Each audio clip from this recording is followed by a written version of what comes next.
নির্বাচনে আর জোটে যাবে না ইসলামী আন্দোলন। ইসলামী আন্দোলন বাংলাদেশ আনুষ্ঠানিকভাবে জামায়াত ইসলামী নেতৃত্বাধীন ঐক্যবদ্ধ বাংলাদেশ জোট থেকে বেরিয়ে এসেছে। দলটির সিদ্ধান্ত অনুযায়ী আসন্ন জাতীয় সংসদ নির্বাচনে কোনো জোট বা সমঝোতায় অংশ নেওয়া হবে না। পরিবর্তে তারা এককভাবে 268টি আসনে মনোনয়ন জমা দিয়ে প্রতিদ্বন্দ্বিতা করবে।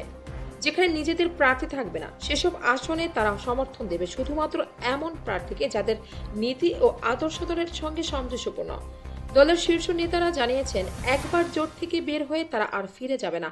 হাত পাকা প্রতীকে এককভাবে নির্বাচনে অংশ নেওয়া হবে। সমঝোতা বা অন্য জোটের ফাঁদে ফেরার কোনো পরিকল্পনা নেই। গত শনিবার জামায়াতের কেন্দ্রীয় সহকারী সেক্রেটারি জেনারেল এবং মিডিয়া ও প্রচার বিভাগের প্রধান অ্যাডভোকেট এহসানুল মাহবুব জুবায়ের জানান, ইসলামী আন্দোলনের জোট বর্জনের সিদ্ধান্ত মূল্যায়ন করে শেষ মুহূর্ত পর্যন্ত অপেক্ষা করবে জামায়াত ইসলামী। অন্যদিকে জোটের আরেক অংশীদার এনসিপির নির্বাচন পরিচালনা কমিটির চেয়ারম্যান আসিফ মাহমুদ আশাবাদী ছিলেন যে দলটি জোটে ফিরে আসতে পারে। তবে ইসলামী আন্দোলনের জ্যেষ্ঠ যুগ্ম মহাসচিব ও মুখপাত্র গাজী আতাউর রহমান স্পষ্ট করেছেন, এই মুহূর্তে কোনো সমঝোতার সম্ভাবনা নেই।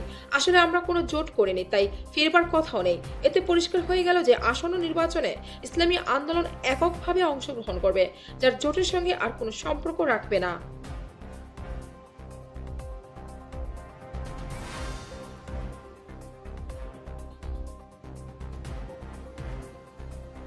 ধান দুরন্ত গতিতে অফুরন্ত সাহসে আমরা